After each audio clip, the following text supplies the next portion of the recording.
Boltz-2 and Protenix are AI tools that can generate proteins, ligands, RNA, and DNA.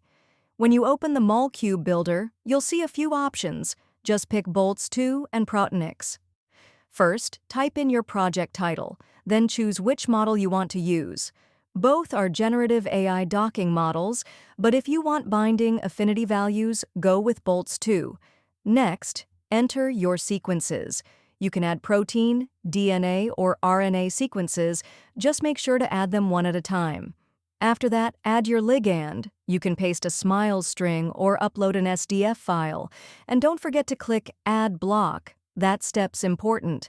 If you want, you can tweak the advanced options, but that's totally optional. Once you've added one protein and one ligand, you can calculate binding affinity. Just check the Calculate Affinity box, adjust the settings if needed, and submit. It takes up to 10 minutes. Once the docking is complete, you can view the results in the visualization panel. Easily explore the AI-generated docking poses by rotating and zooming in or out.